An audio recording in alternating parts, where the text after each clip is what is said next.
Netanyahu की सरकार इस्राएल में बनी संकट। पूर्व प्रधानमंत्री एहूद बराक बोले, गाजा युद्ध रोकना जरूरी और सबसे पहला काम नेतन्याहू की सरकार गिरना चाहिए। जानेंगे क्या है पूरा मामला, अगली खबर में आपको बताएंगे।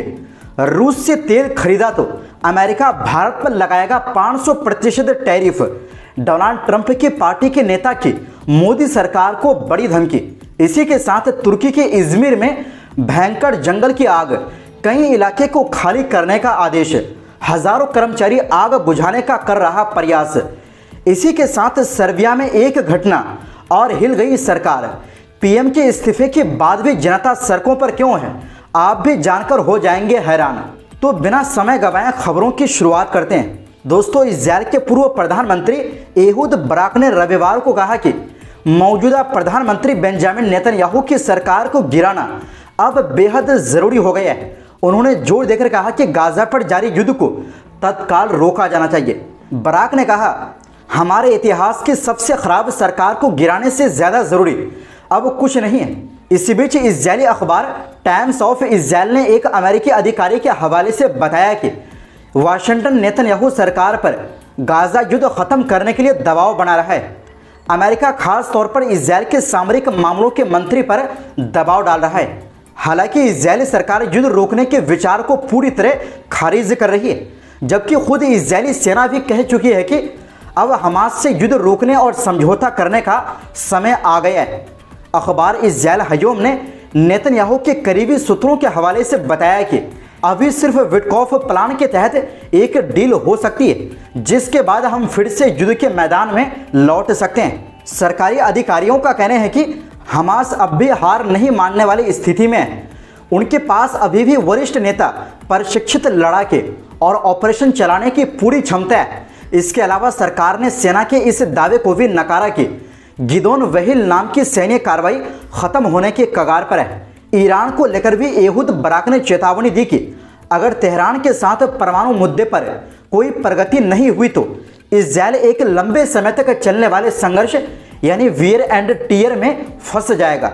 उन्होंने उन खबरों को भी खारिज कर दिया कि अमेरिका और इजराइल की हालिया बमबारी से ईरान का परमाणु कार्यक्रम पूरी तरह खत्म हो गया है। बराक ने कहा, ईरान अभी भी एक परमाणु क्षमता के करीब खड़ी हुई ताकत है। हमें खुद को धोखा नहीं देना चाहिए। ईरान का परमाणु और मिसाइल खतरा अभी खत्म नहीं हुआ है।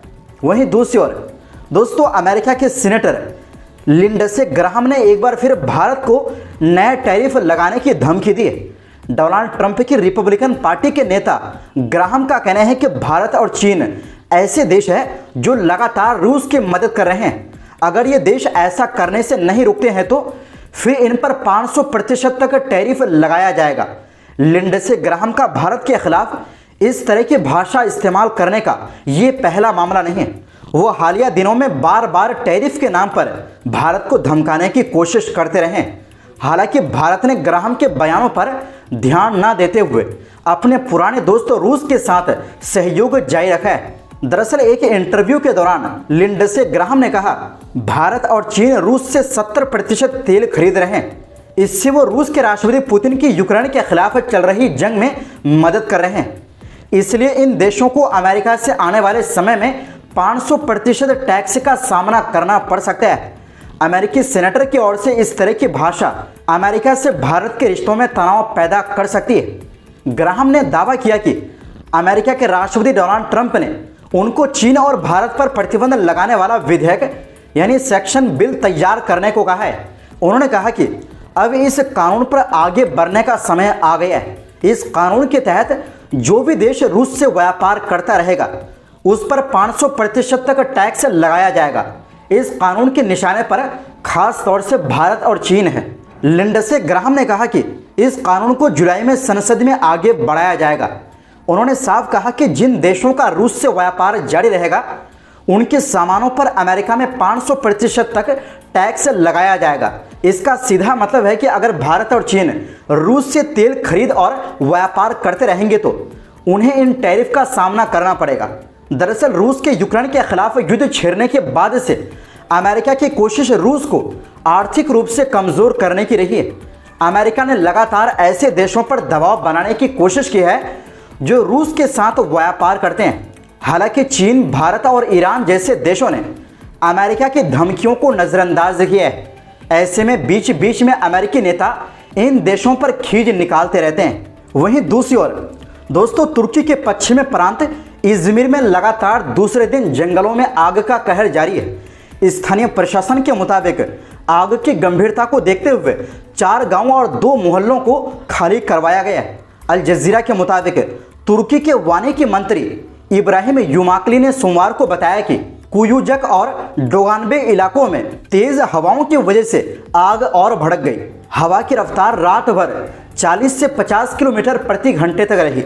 मंत्री ने बताया कि आग बुझाने के लिए helicopter, fire fighting aircraft, tractor और 1000 से ज़्यादा कर्मचारी जुटे हुए हैं। इस दौरान इज़मिर का अदनान मेंडेरेस एयरपोर्ट भी एहतियातन बंद कर दिया गया।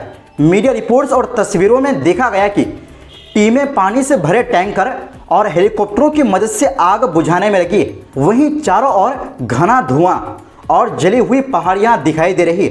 दोस्तों, इस आग की शुरुआत रविवार को इज़मिर के सिफरी हिसार और मेंडेरेस जिलों के बीच हुई थी। इज़मिर के गवर्नर सुलेमान एल्बान ने बताया कि उस वक्त हवा की रफ्तार 117 किलोमीटर प्रति घंटा थी, जिसकी वजह से आग तेजी से फैल गई। सिफरी हिसार की 5 कॉलोनियों को खाली कराया गया क्योंकि आग रिहायशी इलाकों तक पहुंचने लगी थी। उर्कमेज गांव में रहने वाले लोगों ने मीडिया को बताया कि आग को रोकने के लिए उन्होंने खुद ही पेड़ काटकर फायर ब्रेक बनाया ताकि आग उनके घरों तक ना पहुंचे। दोस्तों, आपको बता दें कि तुर्की के समुद्री तटीय इलाकों में हर साल गर्मियों के दौरान आग लगती है। पिछले साल भी इसी क्षेत्र में बड़ी आग लगी थी। वैज्ञानिकों का मानना है कि जलवायु परिवर्तन यानी क्लाइमेट चेंज की वजह से मौसम ज़्यादा गर्म और सूखा हो गया है, जिससे आग लगने का खतरा बढ़ गया है। केवल तुर्की ही नहीं बल्कि दक्षिणी यूरोप के कई देशों में भी इसी तरह की स्थिति है।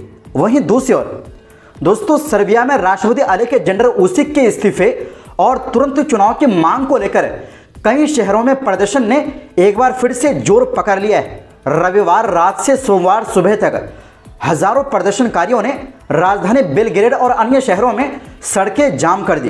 प्रदर्शनकारियों ने बेलग्रेड में कई जगहों पर लोहे की बाड़ और कचरे के कंटेनर से सड़कों को ब्लॉक कर दिया।